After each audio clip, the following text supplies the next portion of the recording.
அஸ்ஸலாமுஅலைக்கும் ரஹ்மத்துல்லாஹி வபரகாத்துஹு. சாந்தியும் சமாதானமும் உங்கள் மீது நிலவட்டுமாக. How are you?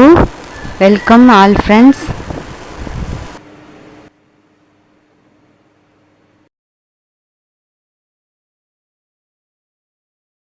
என்னுடைய சேனலுக்கு உங்களை அன்புடன் வரவேற்கிறேன். வாங்க ஃப்ரெண்ட்ஸ், வீடியோக்குள்ளே போகலாம். என்ன ஃப்ரெண்ட்ஸ், என்னோட சேனலுக்கு சப்ஸ்கிரைப் பண்ணி என்னோட சேனல் வீடியோஸை பார்த்துட்ருக்கீங்களா? என்னோட ஃபாரினுக்கு கிளம்புறாங்க, அன்னைக்குன்னு எடுத்த வீடியோ தான் இது. பார்த்துட்டு என்னோட சேனலுக்கு உங்களுடைய சப்போர்ட் இல்லாமல் இந்த அளவுக்கு ஓரளவு வந்திருக்க முடியாது. உங்களுடைய சப்போர்ட் தான் என்னுடைய சேனலுக்கு வெற்றி. ஸோ உங்களுடைய சப்போர்ட்டை என்னோட சேனலுக்கு கொடுத்துட்ருங்க. பெரிய பாத்திரமாக வச்சு சமைச்சிட்ருக்கேன்னு பார்க்குறீங்களா? அன்னைக்குன்னே எங்கள் வீட்டில் செய்தேன்னா எல்லோரும் வெளிநாடு கிளம்புறப்ப சொந்தக்காரங்களை அழைச்சி சாப்பாடு விருந்து கொடுப்பாங்க. நான் இந்த தடவை அப்படி செய்யலை. எனக்கு ரொம்ப நாள் ஆசை.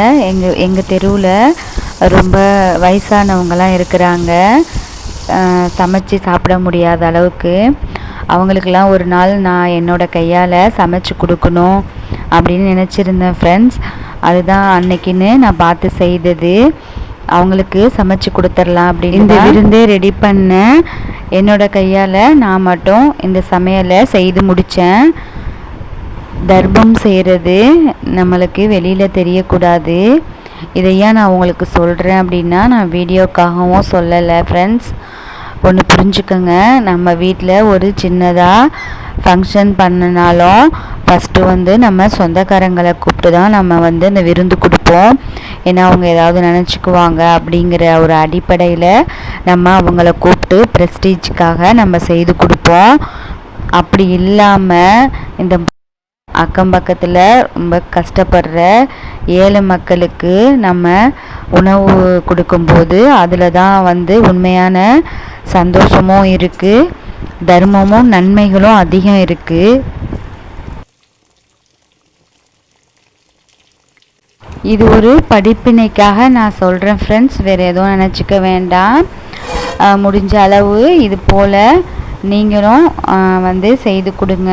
அக்கம் பக்கத்தில் ஏழை மக்கள் இருந்தாங்கன்னா அவங்களுக்கு நீங்களும் ஒரு முறை செய்து கொடுத்து நன்மைகளை அடைஞ்சிக்கோங்க.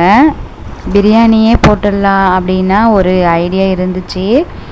பெரியவங்களாம் இருக்காங்க, வயதானவங்களாம், அவங்களுக்கு பிரியாணி செட் ஆகாது, குழம்பா கொடுத்தோம்னா அவங்க விரும்பி சாப்பிடுவாங்க சொல்லிட்டு தான் நான் சிக்கன் குழம்பு ரெடி பண்ணுறேன். சிக்கன் குழம்பா வச்சுட்டு சிக்கன் ஃப்ரை பண்ணிவிட்டு புலாவ் சாப்பாடு நெய் சோறு தான் ரெடி பண்ணேன். எங்களுக்கு ஃபிஷ் குழம்பு கொஞ்சம் பண்ணினேன். வெளிநாடு போனாவே மீன் சமைக்க சொல்லி பெரியவங்க சொல்லியிருக்காங்க. எனக்கு சரியாகவே பொட்டலும் போட தெரியாது ஃப்ரெண்ட்ஸ்.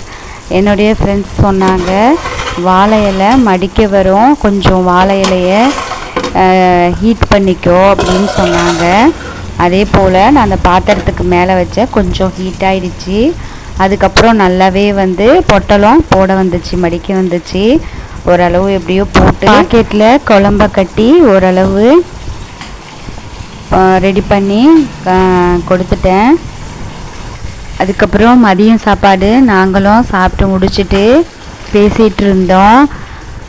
எல்லாருக்கும் போகிறப்ப ஒரு ஃபீலிங்காக இருக்கும். அதே போல் இந்த தடவை எங்களுக்கு ரொம்பவே ஃபீலிங் ஃப்ரெண்ட்ஸ்.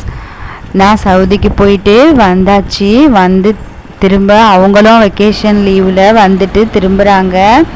நாள் ரொம்பவே கடகடண்டு போயிடுச்சு ஃப்ரெண்ட்ஸ். 1 மந்த்து தான் லீவு, 1 மந்த்து சீக்கிரமாகவே முடிஞ்சிச்சு. ஈவினிங் எல்லாம் கட்டி ரெடி ஆயிடுச்சு. நைட்டு டின்னரு சாப்பிட்டுட்டு தான் கிளம்புறாங்க. அவங்களுக்கு பெருசாக டிஃபன் செய்ய முடியலை. கடையில் புரோட்டா வாங்கிட்டு வர சொல்லி அதில் முட்டை புரோட்டா செஞ்சாச்சு, கொஞ்சம் சிம்பிளாகவே. ஏன்னா கிளம்புற டயத்தில் எனக்கும் மனசு ரொம்ப ஃபீலிங்காக இருந்துச்சு. அதனால் ரொம்ப பெருசாக செய்ய முடியலை. அதனால் எங்கள் ஊர்லேயே காருக்கு ரெடி பண்ணி இங்கேருந்தே போகலாம். நாங்கள் முன்னாடியே ஒரு 9:30க்கு காரு சொல்லியிருந்தாங்க. அப்போ தான் கிளம்பி போனாங்க ஏர்போர்ட்டு. போகிறப்ப 2 ரக்காயத்து எப்போதும் தொழுதுட்டு தான் போவாங்க.